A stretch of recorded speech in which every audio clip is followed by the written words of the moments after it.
Christina stands close to the edge of a vertical cliff and throws a stone at 15 meters per second at an angle of 45 degrees to the horizontal, like this.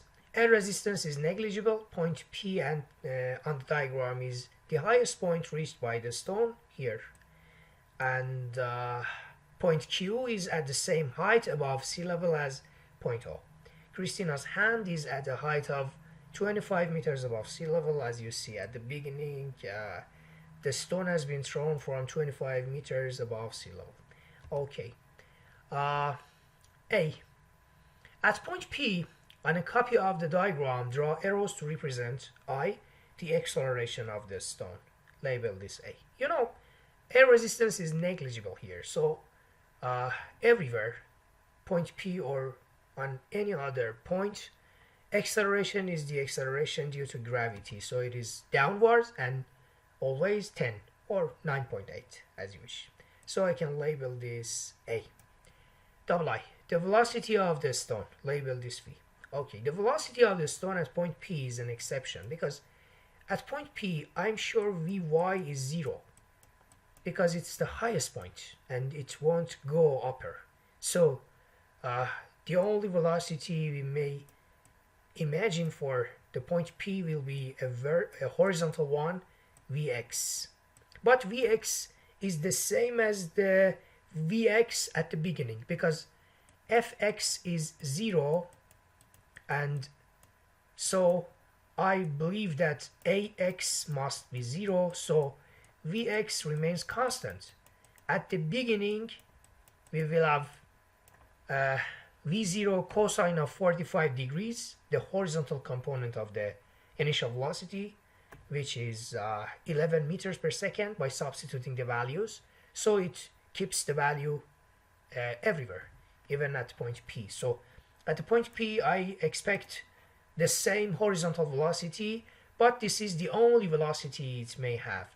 In any other point, like here, like point M, we will have the same Vx, but non-zero Vy, because Vy is 0 only at point P, not any other point. Part B, determine the speed with which the stone hits the sea. Okay. Here, suppose that this is the sea level. I put it a little bit separate from the sea level to be distinguishable for you. And you see this stone will have the same horizontal Vx, horizontal component of velocity, the same, but Vy is different. Suppose that Vy is something I'm looking for, and this is the velocity as a resultant vector for these two components. Vy is my goal. I go through a VT graph approach to find Vy. So at the beginning I need the components of Vy when Christina throws the stone here. Okay, this is the same as Vx because cosine and sine of 45 degrees are the same, so V0 sine of 45 again will give you 11 meters per second. For plotting Vy versus t, I should start from 11 meters per second positive, but Vy versus t will be a line with a slope of negative 10, you know, because the acceleration in vertical direction will be negative 10, and so it goes down like this. Okay, here the first step is finding the time here, the time when the stone reached point P. Why? Because as I told you, at point P, Vy is 0. So here the time is the time when the stone reaches the highest point. Okay, it's easily found here. You know the slope of this line is 10. So I can write slope is height, which is 11, over base, which is t. And also you know that slope is the gravitational acceleration 10. So t is equal to 11 over 10, which is 1.1 second. Okay. Here at this moment, the stone will reach the highest point. Okay, the area under the graph will be the vertical displacement of the stone, from the point O to the point B. This is shown here like this, delta y, from the beginning to the point P, because this is point O when the vertical velocity has been 11, and this is point P in which the vertical velocity is 0. Okay, easily by multiplying height and base and dividing by 2, you can get 6 meters as the vertical displacement from the beginning to the point P. Okay, after that it will fall down, and so from the point P to the sea level it will fall down vertically for 31 meters. Why? Because 31 is the sum of 25 and delta y, which is 6 here. So the area under the graph will be 31 from point P to the sea level. And the final vertical velocity Vy is this, which is my goal here. I'm looking for this Vy.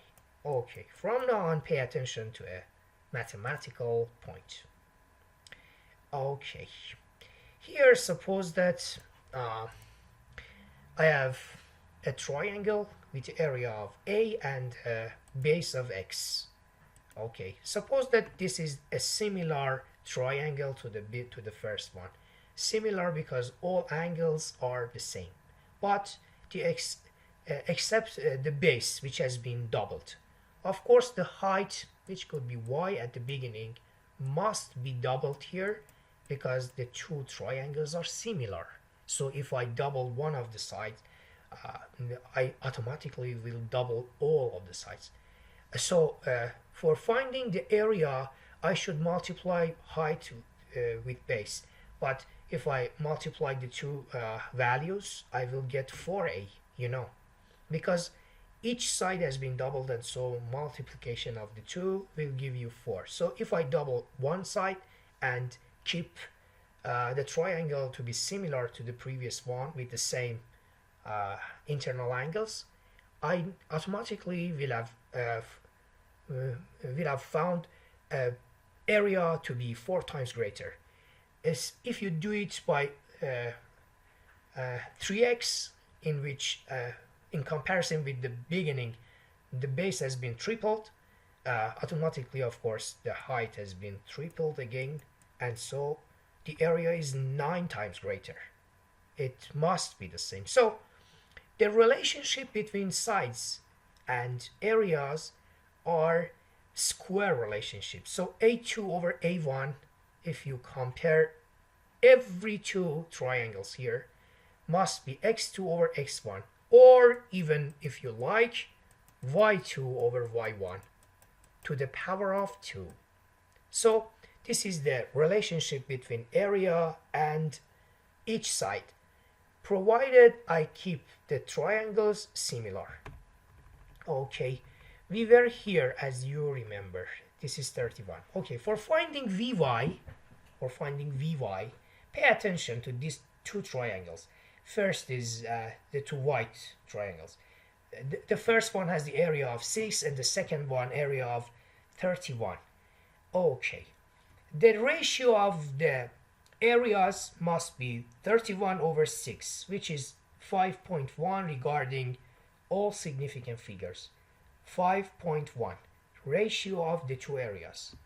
Okay, one of the sides for the first triangle is 11 here.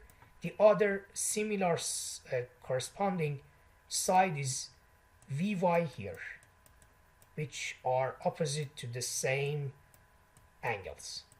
They are corresponding. And so ratio of Vy over 11 here must be raised to the power of 2 because of the mathematical theorem I explained for you. So easily you can find Vy to be 25 meters per second. This is the final vertical velocity when the stone hits the sea level. Here I put the velocity and then I make a resultant vector, absolute value of the resultant velocity of course, 11 squared plus 25 squared, and square root of all the two values will give you 27 meters per second. This is the speed at which the stone will hit the sea level.